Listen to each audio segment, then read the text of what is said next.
Chatting with Cass Allen. Chatting with Cass Allen. Thank you for joining us for Chatting with Cass Allen. I promised you all some explosive, wonderful content this season. We're on episode 2 of season 1, and we're going to continue with our topic of addiction. The first show was so amazing. People are still pouring in, reviewing it, reading it, listening to it, and really engaging on it. Y'all heard her, Lesley Smith, Lesley Gloria Smith, Leslie Smith, Preacher G. You understand what I'm saying? Y'all know what I'm talking about. I know I left out a lot. Y'all hear her giggling. She's here. And y'all know how I feel. You gotta watch episode 1. That's how you gonna know what time it is. You feel me? Now, this woman and I decided we're gonna have some chats. That's why we call it Chats with Cass Allen. And she's back to chat with us. And we going on that addiction. And as you know, but okay, for those of you who are just joining us, we discussed addictions relative to crack, and we're continuing with that content. For those of you who heard the first one, y'all know I don't have to say a damn thing else. Y'all thirsty for this information that's about to come your way through Flowetry. I'm honored to introduce her again. Preacher G is here, not only to have discussion, but to share some wonderful words with us. So I'm just going to shut the you know what up and bring her on. Hello, madam. Hey, how is everybody? Fabulous, as you can hear. Very excited to have you back on the show. As you just heard me tell the guests, you're here to share some words with us. So I really, without further ado, just like to hear your poem. I'm very excited, and again, I thank you for sharing your spirit with us. Oh, thank you so much. I am excited to be back, and I'm just excited to be back. I actually love your show very much, and I can't wait for it to keep doing more and more and more. Like it's like a new addiction. Ah, you have me smiling. Thank you for those kind words. I did say No, the no, last episode that people could be addicted to anything. Unfortunately, a lot of people think of addiction as a negative, and it is not always bad things that happen from addiction. Sometimes you, like you just said, you can get addicted to something good. So thank you for that. yes, addiction is truly a mini word. It has many things. Not all addictions can be bad.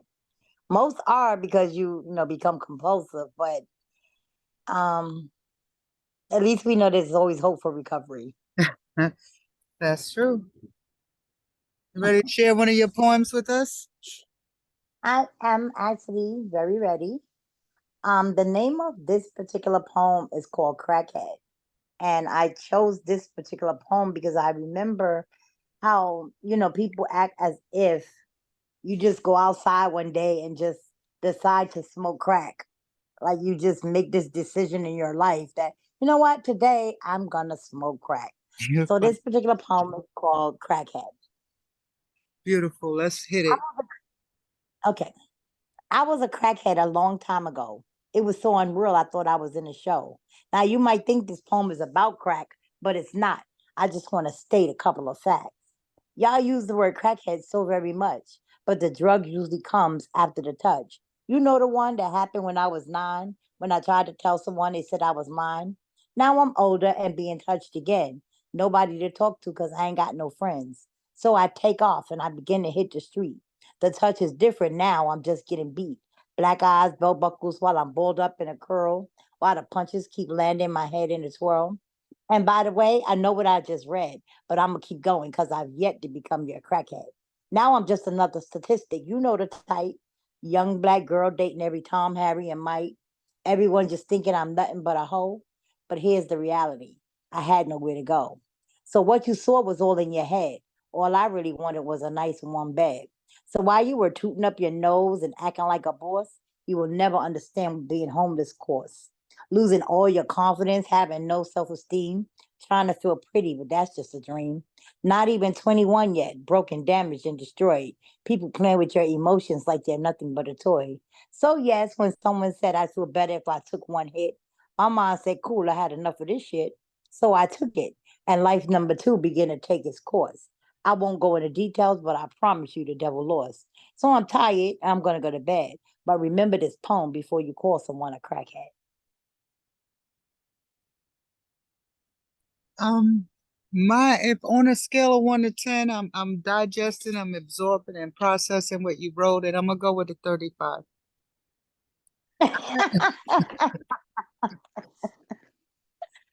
Okay. I, I personally felt everything, things I hear, I see in film, and I see things and images that I hear. So I saw the story, and it's so honest. And I find that in what you just said, people don't tend to look at the person who's using as a person anymore. All they see is the crack. Does the name crackhead? When Yes, this you is very, very. when you like you Mhm. said, people saw you as a just a what were you saying? Just a sexual object and a druggie, correct? In that poem is what we're speaking of. Right. Your points You where know, you tried to get across that to people in regular words, or like, or is this just something you are expressing through the poem? Like when people made you feel that way, did you challenge them or you were just out there? You know what I'm saying? no, when somebody walks up to you and just calls you a crackhead, at the time that most people are calling you a crackhead, you probably were feeling you were a crackhead too. Okay. So there is no, because until you go into recovery, do you start learning about your own addiction and realizing that what are the reasons that you started using. I mean, it's different. That's my story. It might be different for other people. Right, right, Everybody has different reasons. Some people didn't go through anything like that, right. but just simply following behind friends. But there's always a reason that someone usually picks up a drug. There's Any always type a of reason, drug. and Hmm. none of them are ever good.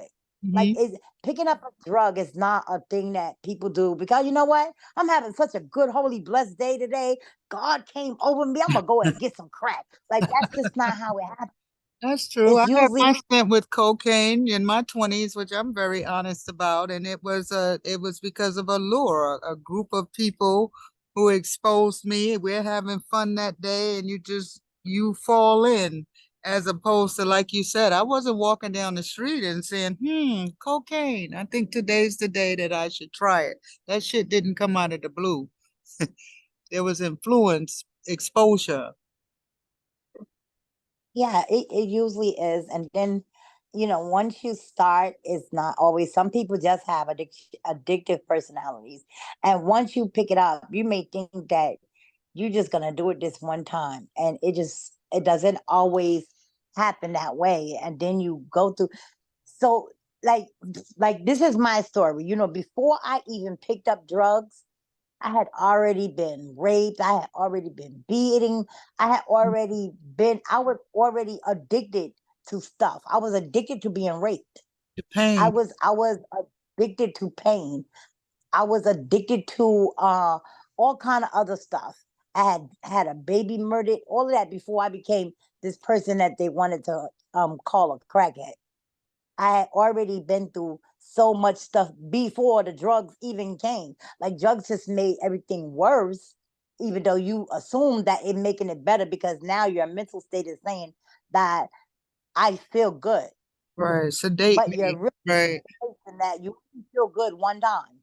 You only feel good one time, and then you're chasing the feel good. Usually, when you smoking, yeah, that first feeling is unbelievable.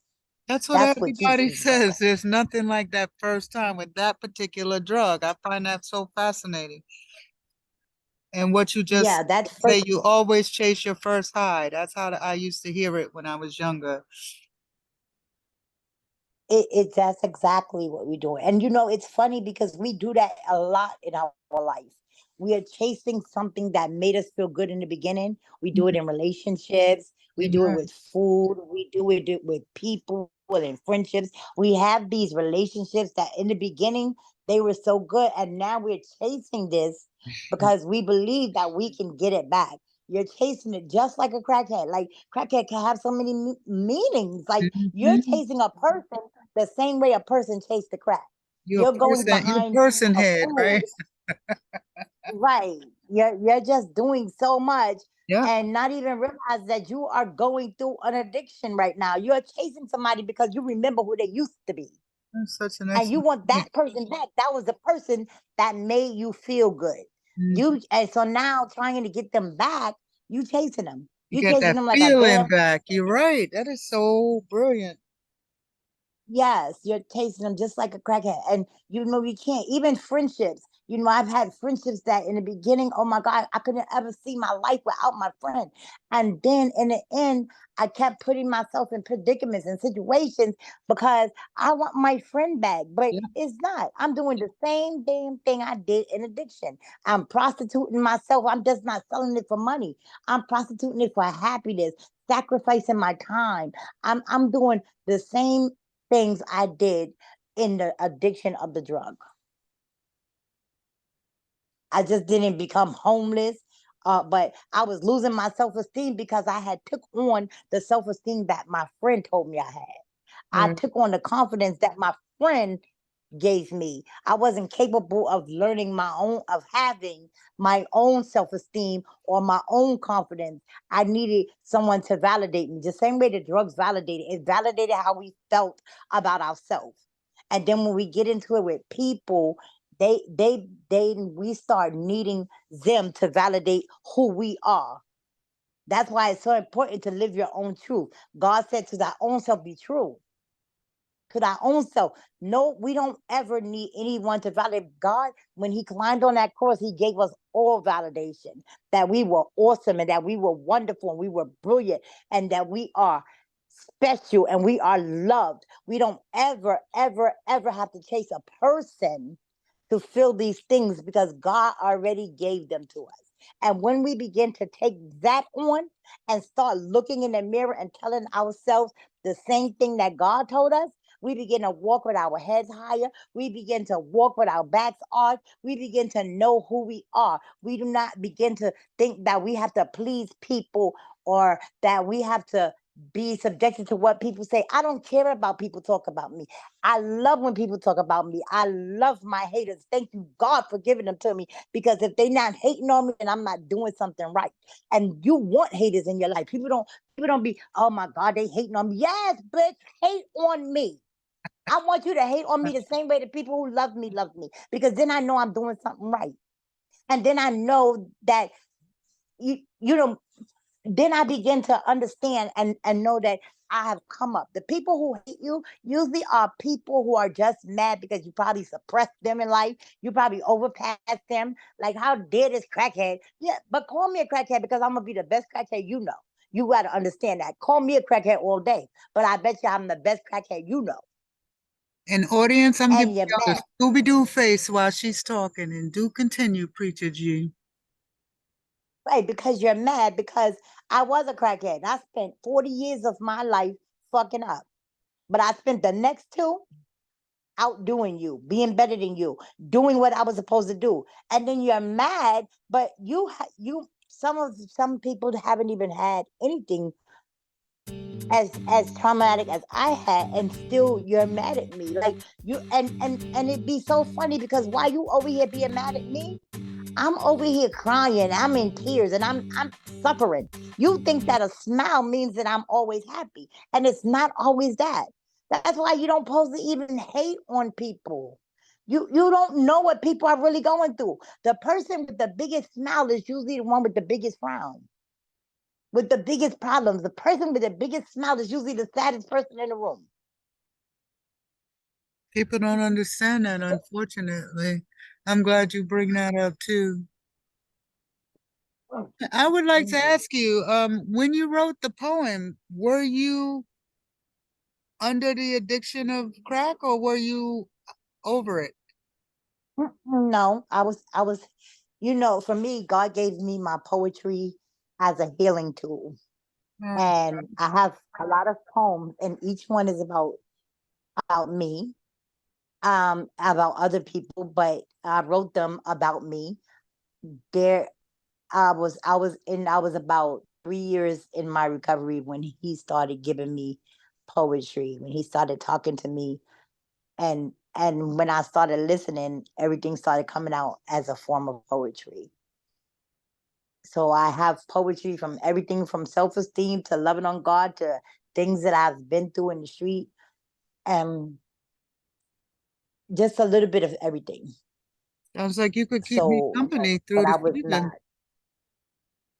Ladies huh? and gentlemen, y'all heard me put her on the spot, right? I said it I sounds didn't. like I you didn't can. hear you. I said it sounds like you can keep me company through the season. You said you Sounds have a about lot right. of poems. I would love to. You ain't got to put me on the spot because I like I said before, my goal in life is to go through life and speak this way, to just be 100% transparent, 100% real, and to let people and to people. I'm going to continue to say people because I'm a true believer that men go through stuff too, but to let women know that you are somebody and it doesn't really matter what you went through. Once you embrace what you went through and start using it as your strength instead of calling it a weakness, because it's really not a weakness. Going through stuff that some people wouldn't even survive what you went through. So how could that be your weakness? That is your strength. And then it's also a testimony to God. God put you through that stuff for a reason. He used you. And that was it. That was all it was, is God took a time out of his life to use you, and he not gonna use you and then don't bring you through, because we have to give him glory. So in giving him glory, you gotta know that everything that you went through, you're gonna come through like a damn diamond. You was charcoal, and once you crush charcoal and bring it down and everything, it comes shining like a diamond. Some of us are still in our charcoal phase. Oh, it's okay, because when you keep applying the pressure, they're going to become a diamond. I used to be charcoal. Now I'm a whole bunch of diamonds. Like, girl, you couldn't even afford me. She's a So, diamond and tree, y'all. right, and when we as people begin to accept our truths, like, all right, I went through that, but so what? Because today I'm going to work on not being that person. I'm going to be something more, something better, and I'm a push. When I first went to recovery, I said the same energy that I used to chase that drug is the same energy I'm going to use to get clean. So that means that if you go on my Facebook, if you saw me back in 2013, you may not recognize me in 2023, because every year I did something to make myself better. Every year I made myself feel better. And it wasn't something that somebody did with me. I did it with me. Now people came along that helped me along the way, but I did that. I did that. That's I right. You applied still pressure got to to drink the myself. water. That's a great point. Regardless of who's there, if you don't do it, it doesn't happen. Right. Just like people say you are your own worst enemy. It's so funny because my bishop said on Sunday, she said the people who hating on your enemy. Wait a minute, I know what she said. I want to say it correctly because it was so. Your worst nightmare is not your inner me. It's your inner me. I like that. That was so deep what she said. Like, oh, is it? Yeah, yeah. It's not the people, because we can have enemies, but if you really really work with God, or even if you don't, because I didn't come here to make this about God, because people have their own choices, but whether you do or don't, right? There is something in us that has power. We are powerful people. Your enemy can do anything to you that you do not allow them to do. I agree with you. And And I want to be clear, you are in your true self. So if that's what you're feeling like talking about, this is what my show is all about.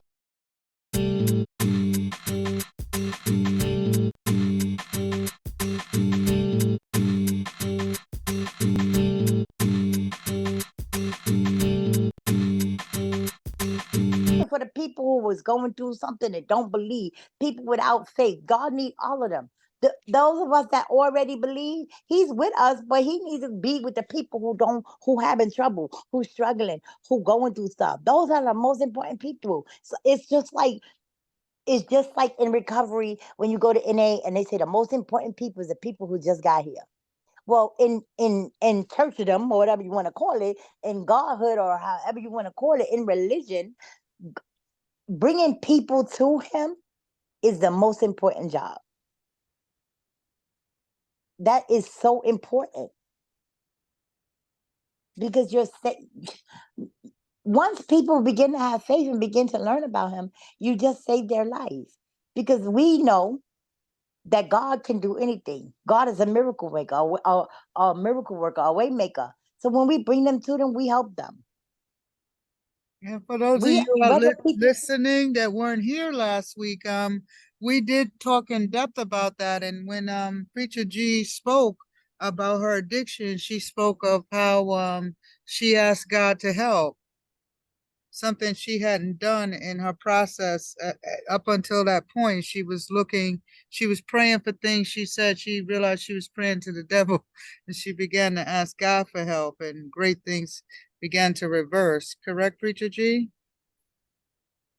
absolutely. I had tried everything in a mama. I went to everything, television. I even prayed, but I prayed without telling Him I needed Him.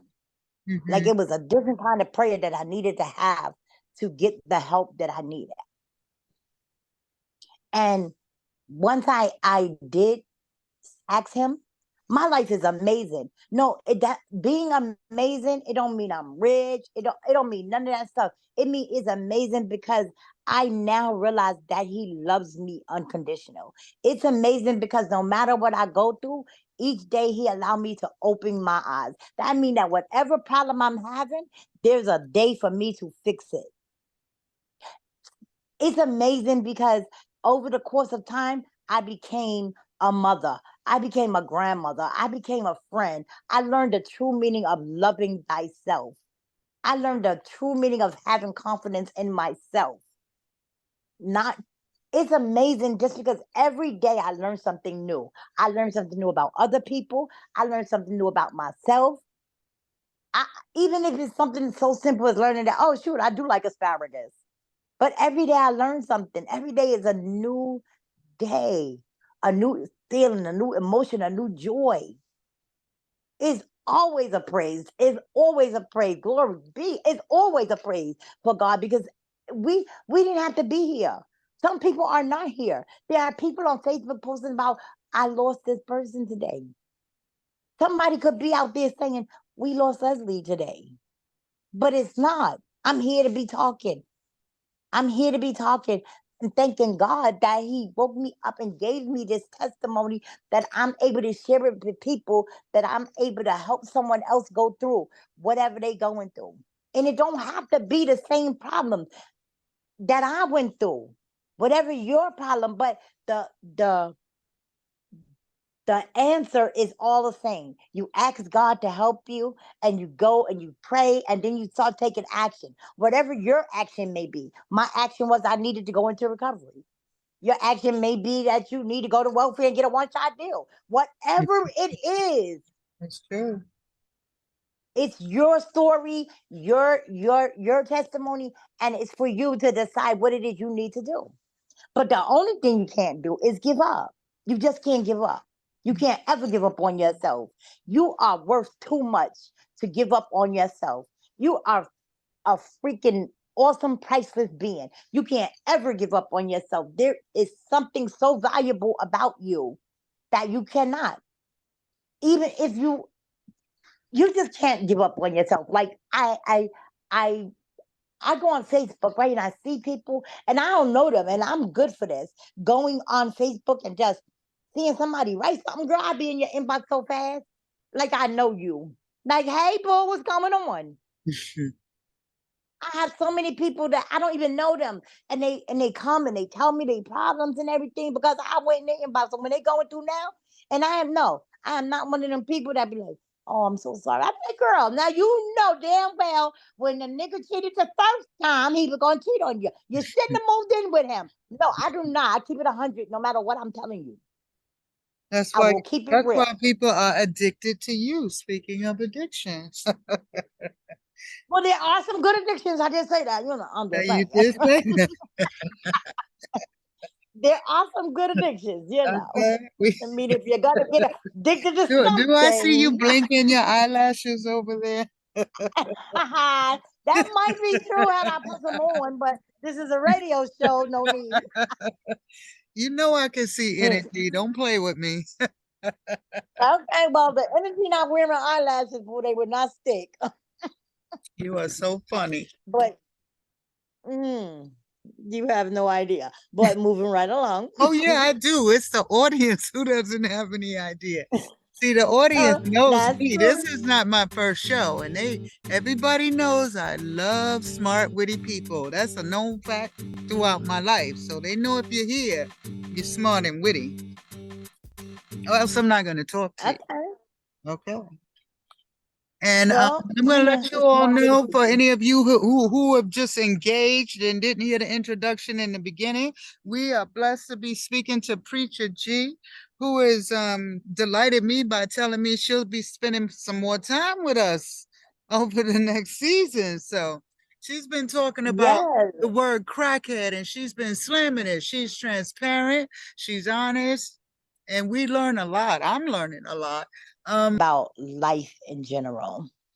So I don't need to really tell you, we made decisions in our life, right? And some of them were good, some of them were bad.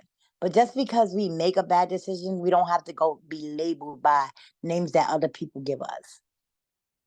You chose to call me a crackhead without knowing my story. Just like the homeless man that was homeless, but he used to be an artist to the stars and his place burned down. You don't know nobody's story. Don't be judgmental.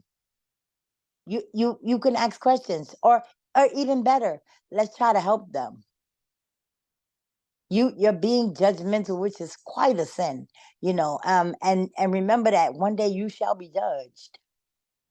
So when you go up there and you stand in front of them pearly gates and you want to know why you're not in there, and like, sorry, boo, that escalator is going down, Hilarious.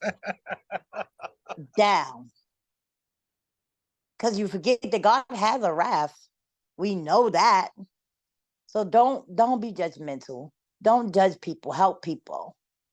You don't know what people went through. You know part of their story. Always. You only know part of the story. So don't be judgmental. Please. It's a hurtful thing when you label people and call people names, and it's a form of bullying, because once you judge them, you're treating them in a way that they don't even deserve. Don't do it. Being kind is one of the most amazing things. I am grateful for the heart that God gave me. I am very grateful because it's such a caring, loving heart. I care about people. I don't need a reason. I don't have to know you, but I'm always have peace and joy because I just care. And when you take on that attitude, just care. You ain't gotta go try to be Captain Save a Hole all the time, but just care about somebody enough to call and say, "Are you okay?" It's so simple. People be really sitting in their house and waiting for you to call them, and they ain't call you and say, "Are you okay? I know you would usually do this. Are you okay?" No, they don't. Pick up your phone, call people, make sure they okay, check on them. Some people got depression, anxiety, people going through all kind of stuff. We supposed to love one another. We are all God's children. I don't care where you at in your life. I don't care if you homeless, smoking crack. I don't care if you're being a prostitute. I don't care if you're happy. I don't care if you're the bishop. I don't care if you're the elder. We are all God's children. And for that, we are all on one level. There's no better person, no lesser person. We are all on one accord. So don't judge. Because before you got on your high and mighty horse, you went through something. So don't forget that. You've been through something. Ain't no person that live in New York ain't been through something. Ain't no person in this world ain't never been through nothing. I don't think I ever met a person who just life was so damn perfect. And everybody's problem is not the same. What you went through could have been something so minor. Tell people lose their job, that'd be the worst thing they ever went through in their whole life. But they went through it. That was bad for them. So just don't judge people because they're not who you are. Take your strengths and pass it on. Each one, teach one, seek one, reach one. Mhm. All the time. All the time, y'all. Y'all are listening to Chatting with Cass Allen, and I'm chatting with Preacher G, and we've been talking about being labeled a crackhead. Thank the audience for joining us. I especially have to thank Preacher G for not only being present in this episode, but reaching out with her heart and allowing us to use this platform to get her amazing messages out. I just realized why I'm so quiet when I speak to her. For those of you who heard last week, I told you the universe brought me to her. I recognized something in her energy when I noticed her presence in a network that I was in. I kind of feel like I'm listening to myself half of the time. So maybe the universe is letting me take a break and letting her do her thing, which is amazing grace.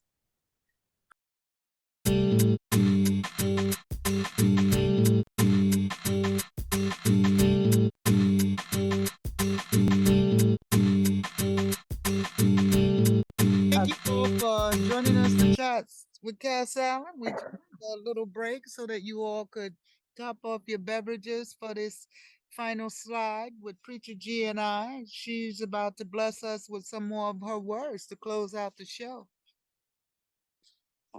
Okay.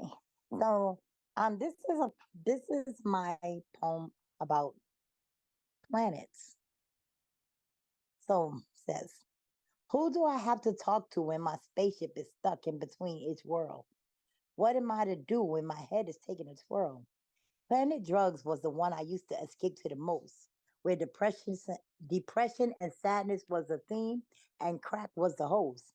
See, on this planet, we were all the same and thought the answer was in the high, never really realizing how much we seemed to cry. Just walking around like zombies in a show. What we were searching for, nobody really knows. See, every problem had the same conclusion: cover up emotions and feelings. Drugs were the solution. Now, planet recovery was where my spaceship landed next. Like a planet of staying clean was the ultimate test. Now I had to talk and act just like other people did. I had to show emotions even when I wish I could have run and hid. This time the tears were flowing just like a river. The dam had been broken and I began to quiver. See, I had always been afraid of what would come when there were no more drugs. Somehow I thought it was a world full of hugs. But boy, was I wrong. It was self esteem and self acceptance, confidence, and more. It was time for my feet to start running and my knees to hit the floor. It was about guilt and forgiveness and many tears. It was where you begin to pray and started facing all your fears. It was about not making it through the day, just getting through 1 hour. It was where your faith took a turn and you started trusting in a higher power. Now, Planet Normal was the final of my stops. Ah, it was like one big mall with so many shops. I didn't know what normal looked like. I needed someone to give me there was a okay, Planet Normal was the final of my stops. It was like one big mall with so many shops. There was a store for everything. How do I choose? I didn't know what normal looked like. I needed someone to give me clues. Was it being straight and married with a white picket fence? But I knew I was a lesbian, so that didn't make any sense. Maybe I should just be what society told me to be. That didn't make sense when I looked in the mirror and I saw me. I definitely wasn't skinny and my hair wasn't long. But what I did see definitely wasn't wrong. I saw a woman who had been through some stuff. She was kind, caring, but mostly she was tough. She was a mother, a grandmother, a sister, a daughter, a friend. She was a God fearing woman, and that would never end. So I decided my normal wouldn't be so hard. It wasn't as if there was a thing called a normal card. My normal now is just to be me. to be grateful for my planets of destiny, to hopefully be pleasing in my Father's eye, so that my last stop will definitely be in paradise. Ladies and gentlemen, and Hello? wasn't that a blessing? On a scale of 1 to 10, wasn't that a 36? Didn't we go up one? Tell the truth. You've been chatting with Cass Allen and Preacher G, and this has been a blessing.